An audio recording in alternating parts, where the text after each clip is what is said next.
The 53-man roster is established, kinda, and we got ourselves a practice squad, which means Skipper's back. Let's Talk Lions. Woo! Welcome back to an all-new episode here at Let's Talk Lions. My name is Jay. Not gonna bury the lead. Dan Skipper back in Motown. Praise God. Praise God. Hey, dude. I also really enjoying these 6 a.m. Let's Talk Lions episodes. There's just something about it. It's fresh. It's early in the morning. I know you got guys who do the after dark, right? You got like Gridiron or Syndicate. You know, my boy does after dark. This is before dawn. And at dawn, look to the east.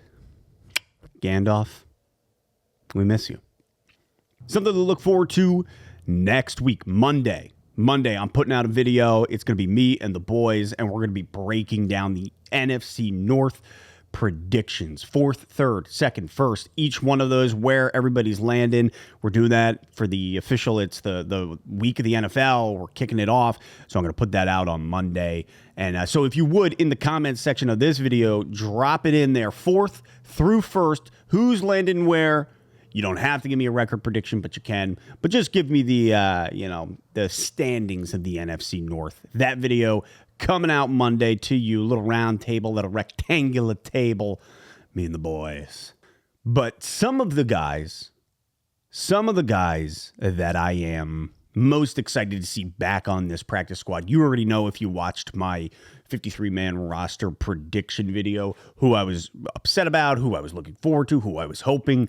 However, some guys that I am excited to see come back, first and foremost, Keith Cooper, defensive lineman. My man's got versatility. He can play outside. He can play inside. He was a guy that we were seeing some sparks in training camp this preseason.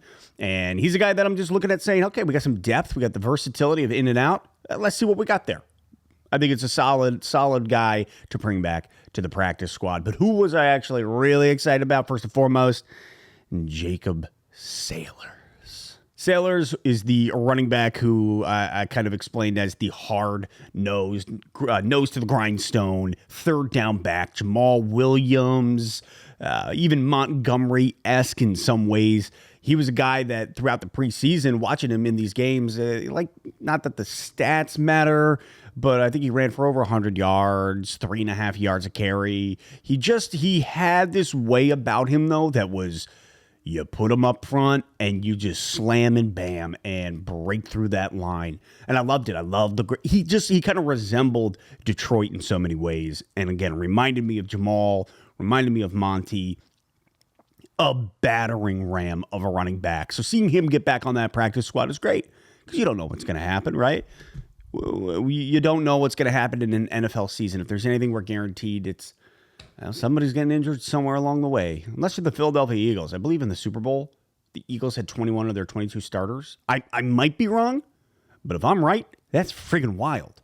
That's, I mean, you can't lose the Super Bowl with that. 21 of your 22 starters? Come on. God, if we even had like 6. But then you've got Jackson Meeks. Now, you know that I was calling for Meeks over Lovett, right? But we drafted Lovett. Lovett kind of had that edge because of it. Holmes saw something, Campbell. They see something in Lovett that they like, that they bring him back to the 53-man roster. We obviously part ways with Tim Patrick yesterday, so you kind of have this. It really got me being like, well, what are we doing? Where's Meeks? Why would we? Well, hey, here he is. He's back. He's on the practice squad. Meeks actually looked really good this preseason. Again, the stats they're like not inflated, but they have like an asterisk next to it, in my opinion, because it is the preseason. But hey, you look at him, 11 receptions, 176 yards, 2 TDs. And I mean, he's kind of a bigger guy, bigger bodied guy. And I like that. We don't have a lot of big-bodied receivers. Now with Tesla, we do, but when you're thinking of Amon-Ra, J-Mo, and even Khalif, like you're looking at like some of these not gadget, but just smaller, and they're really not even that small. It's funny how when you go to training camp, like in my mind, watching it, I'm like, oh yeah, the 6'3", or the 6, and then you see him and you're like, whoo, that boy is huge.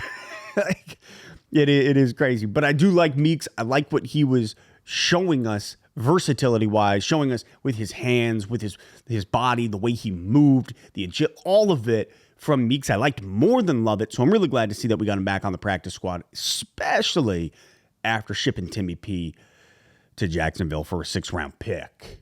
Last and absolutely not least, Dan Skipper. My guy is back in Detroit. He's a household name. Everybody knows him. Everybody loves him. And that's no reason to bring back a player. Obviously, we were willing to cut him. The Lions were willing to cut him and then re-sign him to the practice squad or bring him back to the practice squad. But Dan Skipper played a pretty big role, swing role here in Detroit last year, and I'm excited to see what his role will be here this year. Does he stick around all year? What's that look like? And I love Skip, man. Not my dog Skip. Sad movie. Don't watch it unless you're like, I could use a good cry. Then at the same time, I'm like, go watch Iron Claw. Oh, sure. No, dude. Dan Skipper has become a household name because of his characteristics, because of his likability, because of the reporting issue with Decker. But really, he just plays a great fill-in role in Detroit on the line. Guys like Hendon Hooker and Broderick Martin have placed at different locations. Obviously, our 2 third-round picks from just a few years ago, Hendon Hooker with the Carolina Panthers, and then you've got Broderick Martin, who went to the Kansas City Chiefs, the herpes of football. I'm just saying for what it is. It's 6 in the morning. I'm going to tell you what I think. They don't go away. They'll never leave us all. And it's the worst. It's the worst. The Chiefs are everywhere. Broderick. That is it. That is it for today. Thank you for hanging out here at Let's Talk Lions. And remember, at dawn, look to the east.